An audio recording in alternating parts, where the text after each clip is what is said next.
Now it's time for the last word. Jonathan Capehart is in for Lawrence tonight. Jonathan, you and I are going to have yet another one of those weird shifts in our relationship where we've been before each other and after each other. But the good news is I think for many years we'll keep on doing that. Yes. And Ali, you know, I am very sorry to see you leave the weekend, but I am thrilled and having you on for 6 hours total Saturday and Sunday. But we get to have you every day during the week, starting next week. So congratulations, my friend. Thank you, my friend. And you and I both know the weekend mornings they're a fun shift. They're a little hard to do sometimes, but they are fun. I'm going to visit with you on Sunday morning, by the way, before we say our last goodbye on the weekends. Fantastic. Thanks a lot, Ali. Have a good evening.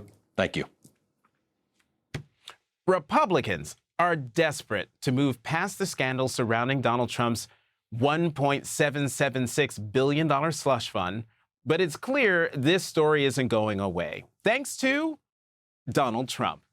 In fact, Trump has just guaranteed that it will hound and haunt Republicans in the near future, maybe more, because Trump is asking Republicans to confirm as the next Attorney General of the United States the current acting Attorney General and his former personal criminal lawyer behind the slush fund, Todd Blanche.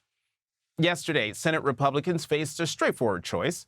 They could have asserted their opposition and voted to permanently block the fund, or they could take Todd Blanche's word for it that the administration won't move forward. Almost all Republicans chose the second option. Squeamish Republicans were hoping their Trump slush fund problem would go away without them having to stand up against Trump. Yesterday, Senate Republicans voted against Senate Democratic leader Chuck Schumer's motion to send the Republicans' $70 billion Immigration and Customs Enforcement and Border Patrol funding bill back to committee and add language to the legislation to stop Donald Trump from creating the $1.776 billion slush fund. The motion failed by a 49-50 vote, with Republicans Susan Collins, John Husted, and Dan Sullivan supporting the amendment. In fact, the Senate defeated every effort to ban the fund, including one from Republican Senator Thom Tillis. On Wednesday, Senator Tillis said, quote, "Republicans should do the stump speech test on this issue, particularly the ones who are in cycle. I stand solidly behind an administration that wants to potentially provide compensation to people who assaulted Capitol Police officers. I stand fully behind that. Test that on the stump and see how it works out for you in November." It will not surprise anyone that Susan Collins, John Husted, and Dan Sullivan are all in tough re-election fights in Maine and Ohio and Alaska. That's where Trump and Republicans are now politically, 150 days from the midterms, playing defense in Alaska. And Donald Trump is doing everything he can not to help. In an early morning vote, Senate Republicans passed the legislation to fund Trump's immigration enforcement agencies. Leader Schumer said in a written statement, quote, "Senate Republicans passed a rotten bill that makes their priorities painfully clear.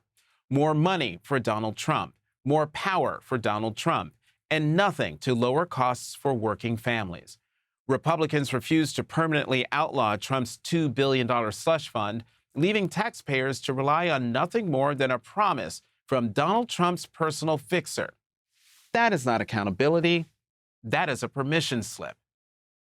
And while Todd Blanche says the Justice Department is not moving forward with the slush fund, the New York Times reports, quote, "Not so for the sweeping protections from IRS audits that Mr. Blanche also ordered up for Mr. Trump and his family. On that front, Republican reaction has been much more muted, and Mr. Blanche said the audit shield would stay in place." So, every Republican can look forward to having to explain to voters at home why the Trump slush fund guy should get a promotion. And they can look forward to Todd Blanche being confronted by Democrats about his highly irregular Trump tax audit shield and what it entails and why the president would need to be shielded from tax audits. But Blanche is not just the slush fund guy. He's also the Epstein guy, according to Pam Bondi.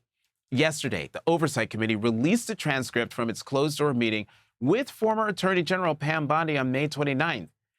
And according to the transcript, Donald Trump's pick to replace Pam Bondi was directly responsible for overseeing the Justice Department's release of the Epstein files. Pam Bondi told the committee, quote, Todd Blanche was in charge of the process and the entire release of the Epstein files. Pam Bondi also told the committee that she had nothing to do with the decision to transfer Jeffrey Epstein's co-conspirator Ghislaine Maxwell to a minimum security prison.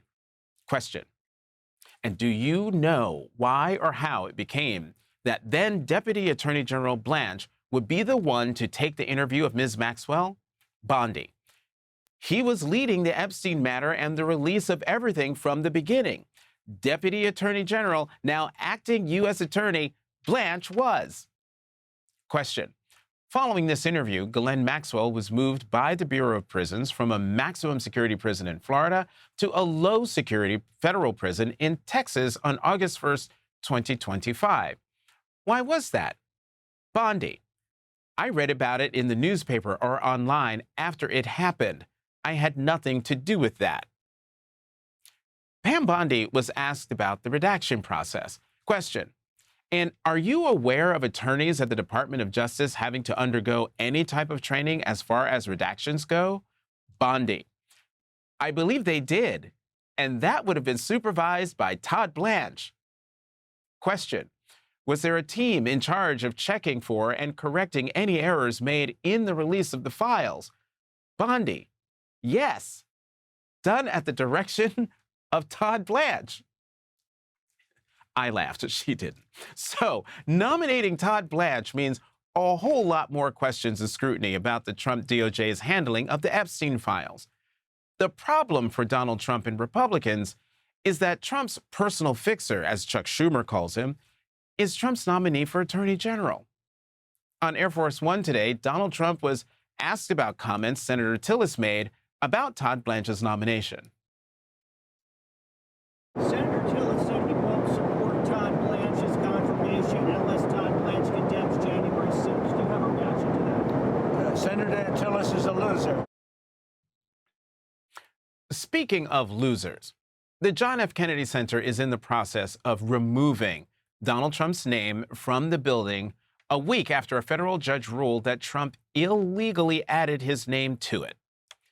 The Associated Press reports, quote, in a Thursday memo to staff from the Kennedy Center's Office of General Counsel, the institution's lawyers said email signatures, letterhead, and other documents must reflect the name as the John F. Kennedy Center for the Performing Arts, or Kennedy Center. The changes, the memo said, must be completed by June 12th. And now, after artist after artist dropped out of Trump's failed Freedom 250 festival, Donald Trump says that he will be hosting, quote, a rally to end all rallies. We don't want singers with no talent, but big fees to put you to sleep. We will have the fabulous Lee Greenwood. Leading off our discussion tonight is Democratic Congressman James Walkinshaw of Virginia. He's a member of the House Oversight Committee and House Homeland Security Committee. Congressman Walkinshaw, always great to see you. Trump's DOJ appears to have caved on the slush fund because of intense Republican backlash. Where are they on the other provisions in Trump's settlement deal, banning tax audits of Trump and his family, for instance? Well, unfortunately, Republicans are full steam ahead to give the Trump family immunity from tax audits. And it's outrageous. Look, hardworking Americans, someone out there today making 50 grand a year, busting their butt to feed their family, they should know they're subject to audit by Donald Trump's IRS. But the one man, the one family who can't be audited, the Trump family, they think they're above the law. It's the Mar-a-Lago mafia, the Epstein class, all of it is coming together in this outrageous deal to protect the Trump family, to allow them to get away with cheating on their taxes. Absolutely outrageous. Well, speaking of Epstein, what do you want Todd Blanche to answer for regarding the Epstein files in his confirmation hearing? Well, I think we could just go through the transcript from our interview with Pam Bondi and look at every time she said you need to ask Todd Blanche. Why were there illegal redactions made? You need to ask Todd Blanche. Why were the files scrubbed for mentions of Donald Trump? You need to ask Todd Blanche. Why were survivors' names and information and some cases, stories of abuse released when they shouldn't have? You got to ask Todd Blanche. So folks in the Senate for that confirmation hearing should just go through our interview with Pam Bondi and ask all the questions that she said we should ask Todd Blanche. Speaking of, still, the transcript of the Oversight Committee's interview with Pam Bondi says, and I'm quoting, question, before you left your position as Attorney General, were there attorneys or other DOJ employees still working to rectify redaction errors in the files? Bondi, I believe so, especially if anyone reached out to us saying there was an error, including members of Congress who have the ability to look at the unredacted versions. I believe they still have that ability. So, Congressman, do members of Congress still have that ability? Yes, the reading room is open. Members of Congress can schedule time to go over there and review the 3 million files. I've been over there several times myself, but it's important to note the way that they set up this process makes it impossible to truly review all of the files. If all 435 or 535 members of the House and Senate went over there to review the files, it would take us months and months and months to do it. They refused to allow congressional staff or trained investigators that work for Congress to review those files and those redactions. They clearly don't want the public to truly see what's there. One more question on this. Do they allow you to take notes? You know, there's been some inconsistency on that. I'm going to tell you, I've gone a couple times and have been able to take notes. No one has stopped me. I've heard other members of Congress have been prevented from taking notes while they were there. So there seems to maybe have been some changes in that policy over time. We do know that, you know, when members of Congress log into that system, they're tracking us by name to see which files each of us review. Pam Bondi was asked that question and didn't deny that that continues to happen. So, Congressman, Republicans on the House Armed Services Committee voted late last night to codify Trump's Department of War name change. The Congressional Budget Office estimated that a full renaming could cost as much as $125 million taxpayer dollars. What exactly are taxpayers getting in return? Nothing. And look, I mean, there's a lot of irony here. We've heard from the administration that they had the authority to change the name. They've essentially asserted that they've changed the name on their own. I don't know why they needed to get Congress to change the name since they thought they could change the name on their own. And look, this is the same crowd that screamed as loud as they could about changing names of bases named after Confederate generals who took up arms to destroy the United States Constitution that might have cost $100,000 or $200,000. They're prepared now to spend $125 million to rename this because it makes them feel tough. That's what it's all about. Pete Hegseth and Donald Trump like to feel tough, so they want to change the name so they can feel tougher. Let me get you on one more thing, Congressman. Today, Donald Trump was asked about his acting National Intelligence Director, Bill Pulte. Listen to this. And you want working there? I wouldn't mind. I've heard that's way too high for way too long. So, Congressman, what concerns do you have for your constituents, thousands of whom work in national security, intelligence, and federal service? The Trump administration for this entire term has taken the chainsaw, really, starting with the DOJ chainsaw, to critical intelligence agencies and intelligence capacities of the federal government. And the American people are less safe as a result. And now they want to put a clown, an absolute clown, in Bill Pulte in charge of ODNI. It's ridiculous. Every single member of Congress, Republican or Democrat, should oppose it. This is a guy who got a job as a mortgage regulator and used that to weaponize that agency against Donald Trump's perceived political enemies. He should not be within 100 miles of any national security or intelligence responsibility. Oversight Committee member Congressman James Walkinshaw of the great Commonwealth of Virginia, thanks for joining us tonight. Thanks, Jonathan. Coming up, it takes a lot for Republican behavior to shock in the era of Trump, but last weekend, Republicans in Minnesota did just that. Shocking, if not totally surprising. We'll tell you about it next.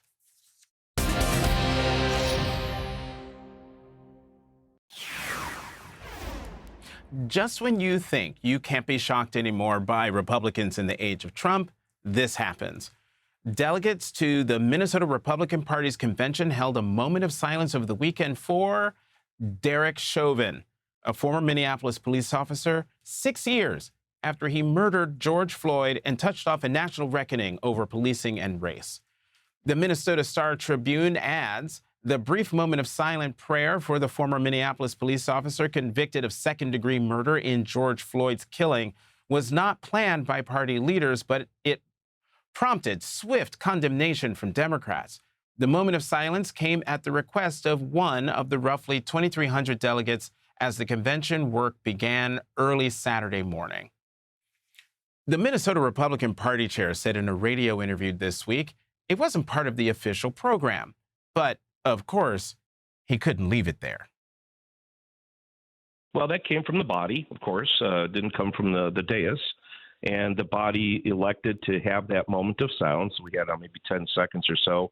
There are a lot of people, I think, that believe that Derek Chauvin was improperly convicted and not treated well. And those people wanted to have a moment of silence and recognition because they felt that way. Do you agree with them? Well, I don't think I'm going to comment on that. I mean, the court system had its verdict, and I'm not going to challenge the court. Did you like the fact that a convicted murderer had a moment of silence at your convention? I don't think I should comment on that. Why not?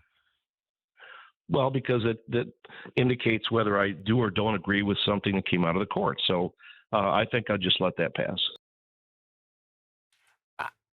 I would like to know what there is to disagree with. We've all seen the horrifying, excruciating video of Derek Chauvin's knee on the back of George Floyd's neck for 9 minutes and 29 seconds as George Floyd cried, "I can't breathe." Chauvin went to trial and was subsequently convicted by a jury of second-degree murder, and that conviction was later upheld on appeal. Attorneys for George Floyd's family responded with a statement that reads in part, "The audacity of the Minnesota Republican Party to honor an individual who has both been convicted by a jury of his peers for the murder of a fellow human being, while at the same time violated a professional oath to protect and serve his community is disgusting. We call on Minnesota GOP leaders to issue an immediate retraction of this immoral act and issue an apology to the family of George Floyd and to the people of Minnesota that they serve." Joining us now, Minnesota Attorney General Keith Ellison, who led the state prosecution against Derek Chauvin. Attorney General Ellison, as always, thank you for coming to The Last Word. What did you think when you learned about that moment of silence? I thought it was enormously cruel to the family of George Floyd, his daughter, his other children, his partner, who is still mourning his loss and grieving his loss. Quite honestly, Jonathan, I was shocked. I didn't quite believe it. I thought that somebody was, I don't know, exaggerating. But then as I investigated, I found out, yeah, they really did have a moment of silence to the murderer, not the murdered. And they didn't have a moment of silence to the people killed in the Gulf War against Iran. They didn't have a moment of silence for law enforcement generally. Nobody, just the murderer, which lead me to believe that this is something that really must define them and their value system. This is not a partisan thing for me at all. This is a values thing. I thought we agreed that the rule of law mattered. I thought we agreed that thou shalt not kill was something that we should all live by. And I guess we don't. I guess we don't agree on that. And so the question becomes, why has no sitting Republican in Minnesota denounced this? I mean, Tom Emmer, congressman, has said, "Oh yeah, these people are they're wrong for criticizing us for honoring a member of law enforcement." He's not a member of law enforcement. He ruined the reputation of people in law enforcement. He violated the oath and the badge that honorable professional members of law enforcement wear and swear to. He's the opposite of a member of law enforcement. So I would say that the way you started your show was right. Sometimes you think, just when you think you're not shockable, I was shocked. Attorney General, the New York Times reports, and I'm quoting here, in recent years, some conservatives have sought to reshape the narrative around Mr. Floyd's killing and have pushed President Trump to pardon Mr. Chauvin for his federal conviction. Christopher Rocco, a delegate from St. Paul who goes by the name Rocco, proposed the moment of silence on Saturday morning, describing Mr. Chauvin to his fellow delegates as someone, quote, who should get a state retrial, who should get a federal pardon. Audio of the exchange was recorded by the Minnesota Reformer, a local news outlet. Attorney General Ellison, how troubling is this narrative around pardoning Chauvin? Well, it's deeply troubling because what it would do is send a message throughout the country that members of law enforcement who are operate in a professional manner, the ones who testified against Derek Chauvin, they're not to be followed, but the killers are to be. And it's sort of like the latest version of a lost cause myth. It's not different from the whole myth around J6, where these people violently attacked the government to stop the validation of an election, and yet now, after they've been prosecuted, they've been called martyrs, they have been pardoned, and they've even been offered money for what they did. And of course, you and I are familiar with how the Civil War was turned into, some valiant cause by the Slavocracy Confederacy. There's a lot of myths. They're trying to besmirch the great name of Martin Luther King. They're trying to say that Emmett Till deserved what he got. This sort of lying is something that we can't tolerate. We've got to push back against because it always metastasizes into something much more cancerous and much more dangerous. It's a lie. We condemn it, and every decent person must condemn it. And anybody who doesn't has got to be judged as the person who does not condemn murder. And we should ask ourselves why. Let's put a finer point on all this pardon talk. Even if Donald Trump were to pardon Chauvin, the state convictions you secured would still stand, correct? Absolutely right. Trump, if Trump pardoned Chauvin, he could pardon the federal conviction, but not the state. But what worries me, Jonathan, is that there are candidates at that convention, particularly the one who won the Republican nomination for governor, another one who got it for attorney general. Well, if they were to win, they could give him a state pardon. And apparently that's what they would be planning to do. So this one is a little bit more dangerous to the rule of law and the great cause of justice. Trump can make a symbolic gesture. He can't free Chauvin. These people here, they could if they won. That's why they cannot be allowed to do that. Not because they're Republicans, but because they have demonstrated moral bankruptcy. That's why. Keith Ellison, Attorney General of Minnesota, thank you, as always, for coming to The Last Word. Coming up, the Democrats should also be worried about the midterms, and not just because of the Republicans' gerrymandered maps. We'll explain why next.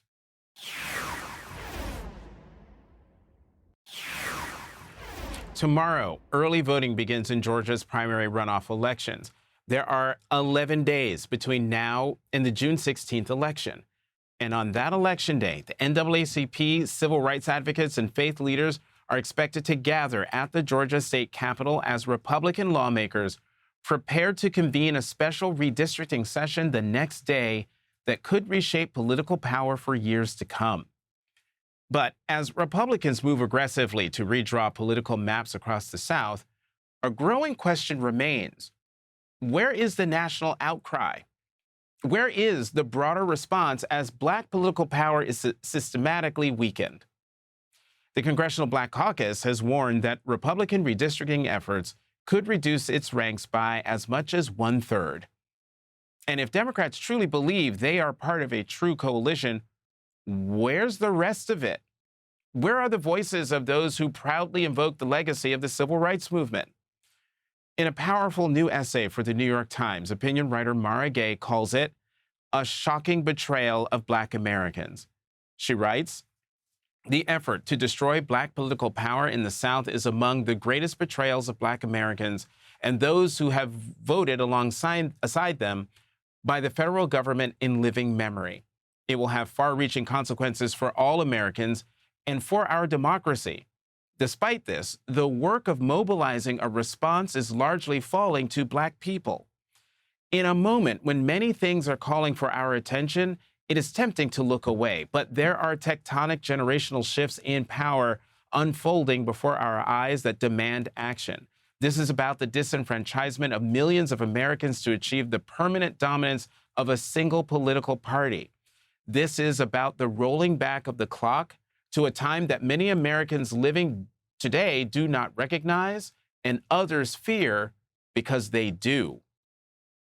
And as Republicans roll the clock back, there is another concern.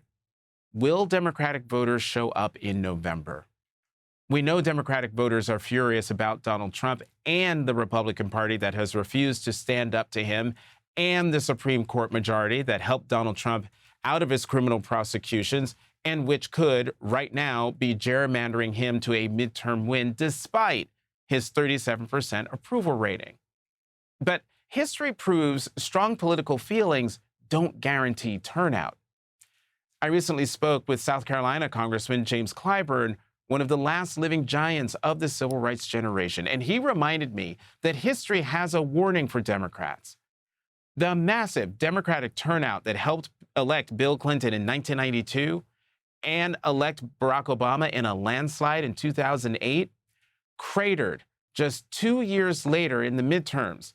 In 1994, Democrats lost 17.1 million voters. In 2010, the Democratic turnout fell by roughly 26.3 million votes. Republican turnout declined too, but by far less, roughly 7.5 million voters in each election. The lesson isn't that Republicans always turn out. It's that Democrats have too often failed to show up. And even with Donald Trump having some of the worst approval numbers of either of his presidencies, no political environment is favorable enough to overcome voter complacency. Here's what Congressman Clyburn's warning. Here was Congressman Clyburn's warning, quote, "This is a midterm election. If we turn out the vote, we're going to win big. If we don't turn out the vote, we're going to lose big time and for a long time," especially at a moment when voting rights protections are being destroyed and congressional maps are being rigged to favor Republicans. Just this week, the Supreme Court cleared the way for Alabama to use a congressional redistricting map that favors Republicans by eliminating one of the 2 existing districts where voters had elected a Black Democrat to Congress. Following that ruling, Democratic Congresswoman Jasmine Crockett said this about Republican lawmakers. You want to lock in this racist agenda for decades to come, because that's exactly who this court is. This court is racist, this court is immoral, and this court lacks any semblance of ethics. The fact that this court just on last night decided that they want to go after yet another Alabama seat, and then they decided to throw out the votes of the voters in Louisiana because they decided that they wanted to go after yet another Black seat in Louisiana. The fact that Virginia decided to stand up and fight back, and it was this same Supreme Court that decided, forget the will of the people and the fact that they voted, we're going to throw that out. This isn't what democracy is supposed to be. At a time when SCOTUS has ripped away hard-fought voting rights, which people bled and died for, the answer cannot be to stay home. Not after everything people have sacrificed to secure those rights in the first place. Not after the marches and witnessing people physically put their bodies in harm's way so that we all could be afforded the rights that we have today. If the right to vote is worth fighting for, then it is worth using. Show up for everyone who's ever been denied a vote or whose vote is being stripped of its power by this Supreme Court. Joining us now, Democratic Congresswoman Joyce Beatty of Ohio. She's a member of the House Financial Services Committee. Congresswoman Beatty, thank you very much for coming to The Last Word. You are a former chair of the Congressional Black Caucus, and I'm sure by now you've read Mara Gay's New York Times piece where she called this moment a shocking betrayal of Black Americans. Do you agree with that sentiment? Why isn't there more national outrage? Well, I don't necessarily agree with that. I think what you said earlier, Jim Clyburn had said it, when we show up, we win. If we don't show up, we won't win. But I think people are missing the point. We are fighting back. I just returned from Selma, Alabama, and Montgomery, Alabama, standing with Congresswoman Terry Sewell. There were civil rights leaders there. There were labor was there, religious groups were there. We had 5,000 or 6,000 people that came out in protest of what we've seen once again with this right-wing racist Supreme Court and its blatant partisanship on the whole display of changing our maps at the last minute, using racist congressional maps. We are fighting back. I think that we are making a difference, whether it's in the courts, whether it's in our communities. People seem to forget all of the great things we've done. And it's easy when you're on the outside saying what members of the Black Caucus aren't doing. We've joined with WIN with Black women. People seem to forget in 4 hours, we brought 44,000 people on a call to fight back against this. Every day we are traveling the country. We're not only fighting back, but we're making sure that we're raising enough money so we can keep those who need to return to Congress. And maybe the question is, what are the people out there doing to join us in the fight? It's easy to point at an elected official, but this is going to take more than the 58 members in the House and the 4 members in the Senate. We need everybody coming out because when we get out and vote, we win. And we have a track record of doing that and showing that. Congresswoman, that was the point of my question. It wasn't putting the spotlight on y'all in Congress and elected leadership. It was putting the spotlight on folks outside. Where are the other people joining you and joining other folks, all the stuff you're talking about? Where are the other folks joining you, putting some more power behind the fighting back? I think we have to look at, let me give you a great example, and thank you, Jonathan, for that. If we go back to November, our messaging got people excited and they got on board. We flipped some 30 seats in state houses. We won attorney general seats that we had won against the odds. And that's because people got excited because they understand what's at stake. And I think we have to do more and get more people engaged with us because people every day are talking about the price of gasoline. They're talking about the cost of food, healthcare premiums going up. And when our message is strong, people get on board. And so I think we're going to see people coming out because they know that Donald Trump and those Republicans who are fighting against us are doing it because they're afraid of us. So I think we have 5.5 months before we get to this election. We're not giving up on the American people. I think it's you bringing points out like this that will help us to make sure that people understand we are in those numbers and it counts. When you look at whether it's Alabama, whether it's Louisiana, we make up some 20 and 30% of the population of those States, and we have a right to have fair representation. And that's what we have to get the people excited about. We have to do what we did when our first Black president was running. People got excited. We gave them hope. And that's what we're trying to do right now. So I'm going to say to everybody watching, we need you to do one simple thing, and that's to get out and vote, because it will make a difference. Get out and vote, but make sure you're registered and that your registration is still current. Congresswoman Joyce Beatty of Ohio, thank you very much for joining us tonight. Coming up. And thank you so much. Thank you. Coming up, the scariest poll for Donald Trump and the Republican majority so far this election cycle. It's one of the growing signs of a backlash to Trump's party after his betrayal of America's heartland. First, with the Trump tariffs, and now with Trump's war in Iran that has sent fuel and fertilizer costs soaring with no end in sight. That's next.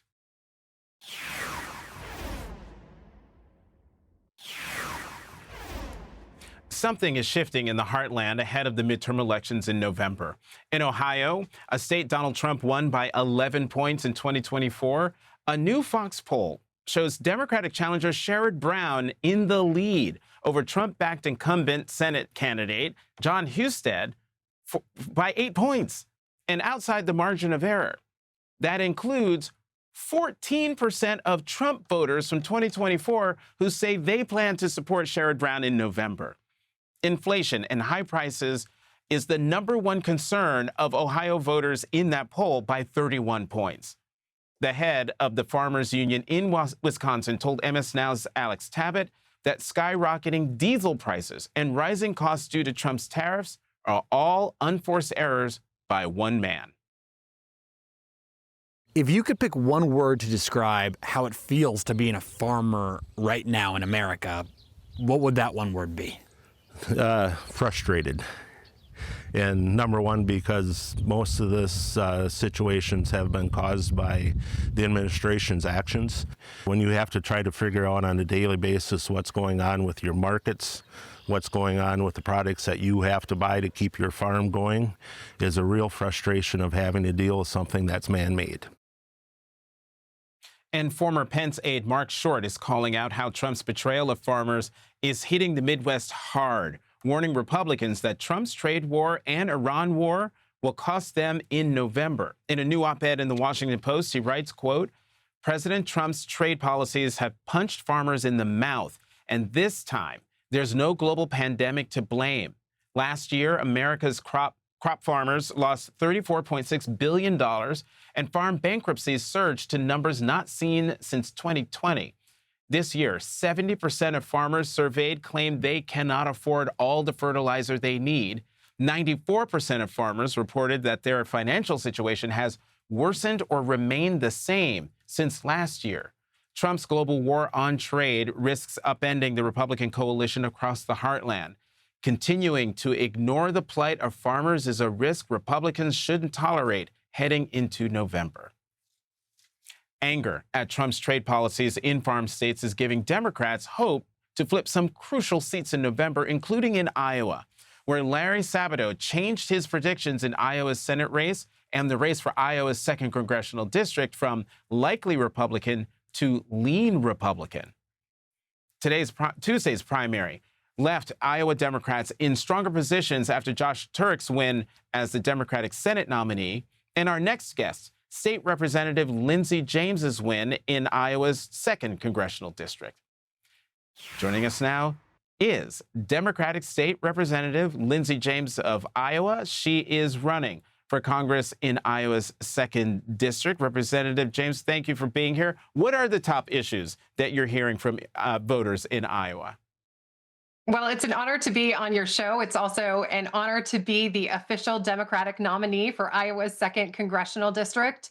And I will have to tell you, as a mom, as a chaplain, as someone who served in the Iowa legislature, I've knocked thousands of doors, and folks are struggling financially with impossible choices. It's the mom who's struggling with the choice, do I pay for my utility bills, or do I buy my daughter a winter coat? It's the gentleman I spoke to in a mobile home park who said he was making the impossible choice. Do I pay for my rent and keep my mobile home? Or do I pay for my insulin medication and keep my foot?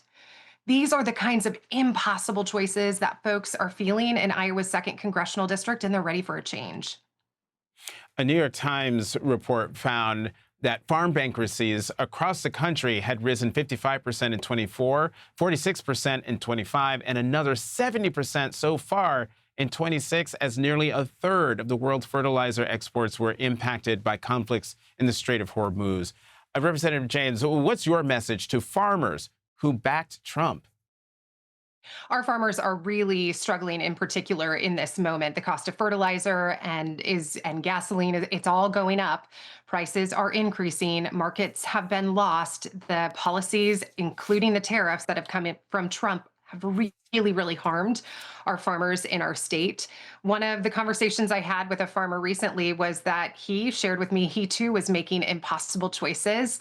His wife had to make the impossible choice to go and get a second job in town because they could not afford health insurance. Representative James, I got to have you hear this because Trump was at a roundtable with farmers today in Wisconsin, where in addition to bragging about his vanity projects in Washington, he said this. Your fertilizer's down, your energy's down, your oil, your gas is all coming way down. And frankly, I thought it would go much higher than it did. What's your reaction to that? Oh, yeah, it is deeply distressing. I'm hearing the same thing from my Republican opponent who is saying that he's arguing that prices are going down and that the cost is, quote, debatable in terms of going up for gasoline and groceries. I tell you, these Trump policies that are harming my farmers are also harming our manufacturing communities. Whirlpool in my district just announced another several hundred layoffs today. Folks are making impossible choices because of their financial reality. So are our farmers, so are our everyday working families. Lindsey James, Democratic nominee for Iowa's 2nd Congressional District. Thank you for joining us tonight. Absolutely. And for more information, follow us at lindseyforiowa.com, and that's Lindsey with an A. All right. Thanks again, Representative James. Tonight's last word is next. Tomorrow on the weekend, we will talk to California Attorney General Rob Bonta and New York Mayor and Knicks fan Zohran Mamdani. That is tonight's last word.